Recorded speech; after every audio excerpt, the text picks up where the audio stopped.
Perpessent Studios presents Hitch, a collection of unusual stories. Everyone has a dark secret. Some really dark. When I say really dark, I mean inhumane.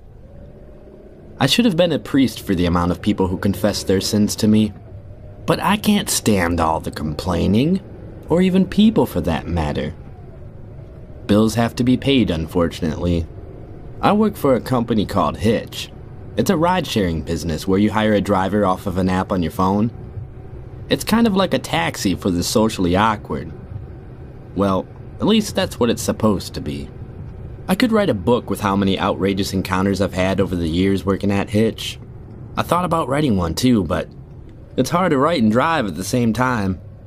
I'm gonna tell you about my first experience. This one still gets me from time to time. The rider was a cute blonde girl, mid-20s, about 5'6", drank like a fish. That will catch up with you once you hit 30. Trust me, I know from first-hand experience.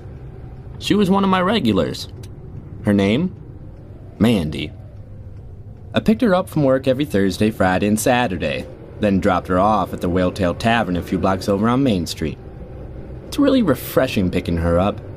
Someone that actually has manners and isn't talking my face off. That is, until I picked her up later at bar time. She's obliterated every time when I pick her up. I can tell she has a little punk rock in her. She told me about her boss and how she wants to put superglue on his office phone for when his wife calls in a rage after finding out how much of a pig he really is. That she's waiting for a dream guy that will treat her right and can hold a steady job, and that she feels that she's meant for something different in her life. Something to do with doodling on cards and selling them. I don't know. She slurs a lot. Sounds like she has daddy issues. I don't judge, though. I'd sit there and nod in agreement. Can't complain, really. I need the paycheck, and she tips really good. Not to mention she's easy on the eyes. On a Saturday, September 22nd, it was normal as usual. Mandy was quiet and respectful like she always was. Then something about her dog Coco after the bar. I dropped her off at home. I wait for her to go inside, that way she feels safe. And let's face it, she's good looking and heavily intoxicated. It's a scary world out there nowadays.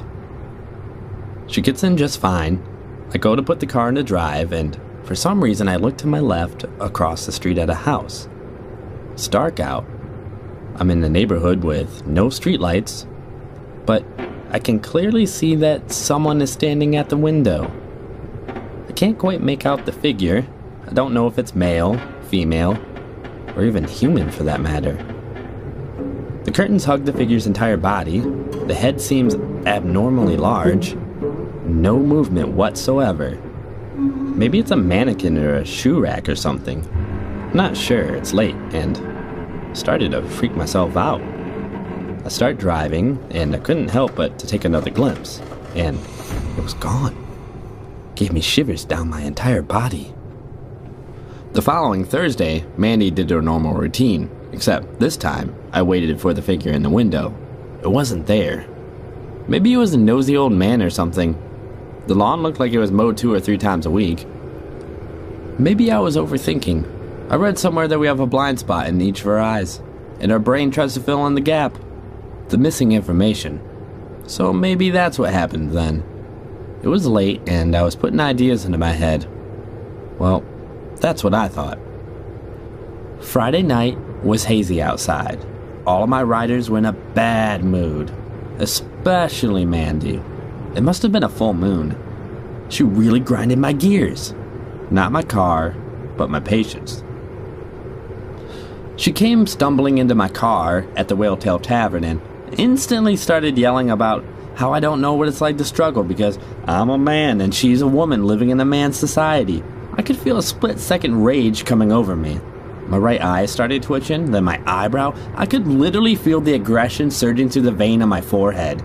I'm just trying to take care of my kids, Mandy. If you weren't such an alcoholic mess, you could come up for some fresh air and do some self-healing. Maybe join a yoga class. I didn't actually say that. I thought it, though. I nodded in agreement like I always do. The faster she shuts up, the better.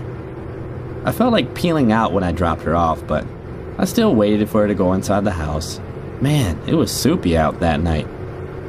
I cranked my AC up and noticed that not the house across the street from Mandy's, but the one next to it, had that figure in the window. It had the same exact shape as the one in the other house. I had to see for myself what this thing really looks like. I slowly drive next to the house. It looks like your typical blue-collar family house with a picket fence and a swing set. I stop right beside the house. I could see movement in the upper torso. Heavy breathing. The window fogs up where the breath hits against the glass pane.